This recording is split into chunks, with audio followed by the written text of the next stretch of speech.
Hello everyone. So today we will discuss about the definitions of economics by different economists. So there are mainly four types of definition.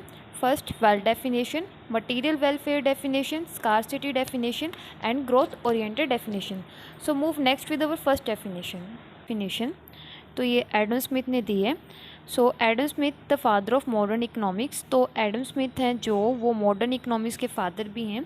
According to him economics is an inquiry into the nature and causes of wealth of nation. तो ये जो definition इसको as it is ही आपको learn करना पड़ेगा, because as it is लिखने पर ही आपको फुल मार्क्स मिलेंगे इसमें. तो according to this definition economics is termed as the science of wealth. इस डेफिनेशन के अकॉर्डिंग जो इकोनॉमिक्स है उसे साइंस ऑफ वेल्थ कहा गया है, जिसमें हम ओनली वेल्थ को स्टडी करते हैं. जो इकोनॉमिक्स है वो साइंस ऑफ वेल्थ है, जिसमें हम ओनली वेल्थ को स्टडी करते हैं.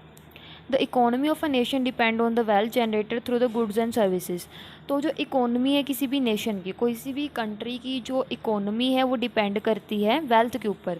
और वो वेल्थ है वो कहाँ से जनरेट हो रही है? गुड्स एंड सर्विसेज के थ्रू जनरेट हो रही है. तो वो कैसे जनरेट हो रही है? जैसे कि जो गुड्स एंड सर्विसेज को हम एक्सपोर्ट इंपोर्ट करते हैं उससे हमें जो हमारी वेल्थ जनरेट होती है. तो गुड्स एंड सर्विसेज के थ्रू जो वेल्थ जनरेट हो रही है उसके ऊपर ही किसी नेशन की इकोनॉमी डिपेंड होती है.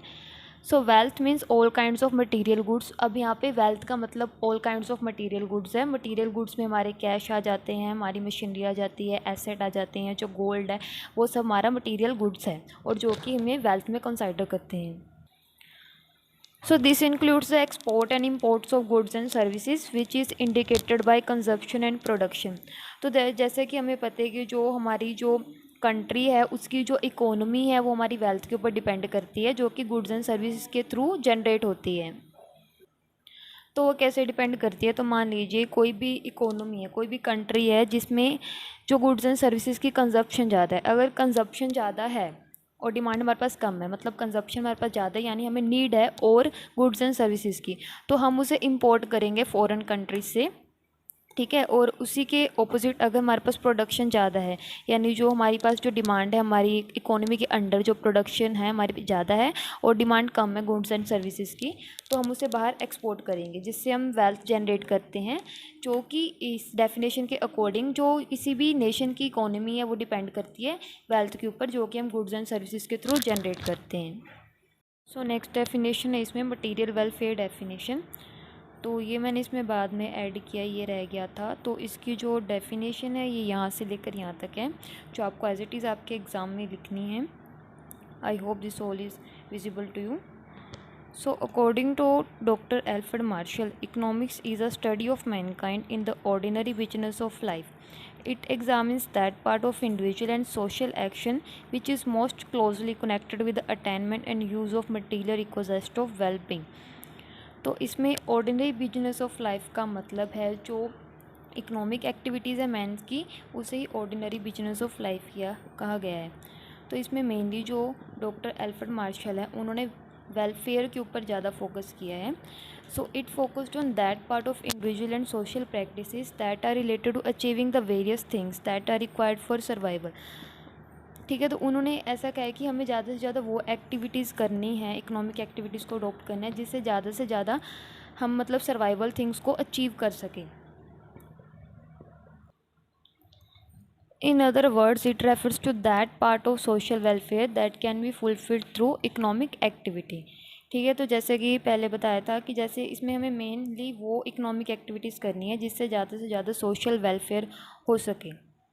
ओके. तो मेनली इस डेफिनेशन में वेलफेयर के बारे में बात की है कि इकोनॉमी को वेलफेयर के इक्वल रखा गया है कि जितना ज़्यादा वेलफेयर होगा उतनी ज़्यादा इकोनॉमी ग्रो करेगी. Next definition is scarcity definition. According to Lord Robbins, economics is a science that studies human behavior as a relationship between ends and scarce means which having alternative uses. तो यहाँ पर and का मतलब है जो resources almost ख़त्म हो चुके हैं, एंड स्कार मीन्स का मतलब है जो हमारे पास हैं बट बहुत ही लिमिटेड अमाउंट में अवेलेबल हैं. और उन जो रिसोर्सेज की जो हमारे पास यूजेस हैं वो बहुत ही ज़्यादा अल्टरनेटिव है, मतलब बहुत ही ज़्यादा यूजेस हैं बट हमारे पास जो रिसोर्सेज हैं वो बहुत ही कम हैं. It means that demand for a good or service is greater than the availability of goods and services. तो ये scarcity का मतलब है जिसमें कहा गया है कि it means that the demand for goods और services greater than the availability of goods and services. तो स्कार्सिटी एक ऐसी सिचुएशन है जिसमें हमारी गुड्स और सर्विसेज की डिमांड है जो उसकी अवेलेबिलिटी से ज़्यादा हो जाती है। गुड्स एंड सर्विसेज की जो डिमांड है उसकी अवेलेबिलिटी से ज़्यादा हो जाती है, उसकी जो प्रोडक्शन है गुड्स एंड सर्विसेज की वो कम है बट डिमांड ज़्यादा है। Therefore, scarcity can limit the choice available to the consumer who ultimately make up the economy। तो यहाँ पर क्या होगा, जैसे स्कार्सिटी के कारण जो चॉइस है वो लिमिट हो जाएंगी, लिमिट में आ जाएंगी, मतलब जो हमारे पास चॉइसेस हैं वो बहुत कम हो जाएंगी। तो उसके कारण वहाँ पर कंज्यूमर को चॉइस बनानी पड़ेगी, चॉइस मेकिंग डिसीजन लेना पड़ेगा कि हाँ हम उन्हें कौन सी चीज़ को प्रेफर करना है जो ज़्यादा रिक्वायर्ड है उनके पास। तो बेसिकली इस डेफिनेशन में कहा गया है कि economics is a science of choice making, जिसमें कहा गया कि हम अपने कम से कम रिसोर्सेज में ज़्यादा से ज़्यादा प्रॉफिट गेन कर सकें। नेक्स्ट डेफिनेशन है इसमें growth oriented definition. According to the modern economists like Samuelson, Peterson etcetera, economics is a science that studies those activities of man which he undertakes to maximise his satisfaction by making proper use of his scarce means. तो ये जो definition है growth oriented, ये modern economists ने दी है। तो इस डेफिनेशन के अकॉर्डिंग जो हमारे पास जो लिमिटेड रिसोर्सेज है, हमारे पास जो स्कार्स मीन्स है, हमें उसे इस प्रॉपर मैनर में यूज़ करना है जिससे हम मैक्सिमम सेटिस्फेक्शन को गेन कर सकें। ठीक है, इसमें हमें जो टेक्निक्स है ना वो हमें अच्छी से अच्छी यूज़ करनी है ताकि हमारा जो मैक्सिमम सेटिस्फेक्शन हम अचीव कर पाएँ। It means economics looks the techniques to fulfil the present as well as future wants. तो इसमें हम जो इकोनॉमिक्स उन्हें ऐसी टेक्निक्स को मतलब उन्हें अडोप्ट करना चाहिए जिससे वो present as well as future wants को फुलफिल कर सकें। So this definition advocate for good and efficient allocation of scarce resources in the productive sector and put an effort so that people can fulfill more and more demand and can grow the resources। तो इस definition के according हमें यही बताया गया है कि हमें जो हमारे पास स्कार रिसोर्सेज हैं उन्हें इस तरह से एलोकेट किया जाए, उन्हें एक प्रोडक्टिव सेक्टर में एलोकेट किया जाए, मतलब प्रोडक्टिव सेक्टर में लगाया जाए जिससे हमें ज़्यादा से ज़्यादा हमारा प्रॉफिट हो और उसमें इतने एफर्ट्स लगाए जाएं ताकि जो पीपल्स हैं वो अपनी डिमांड ज़्यादा से ज़्यादा फुलफ़िल कर सकें एंड जो हमारे पास रिसोर्सेज हैं वो भी ग्रो हो। ओके, तो ये थी सभी डेफिनेशंस 4 टाइप्स की जो भी इकोनॉमिक्स की होती हैं। तो अगर ये वीडियो आपके लिए हेल्पफुल होता है तो इस वीडियो को लाइक कीजिए एंड देन चैनल को सब्सक्राइब कीजिए।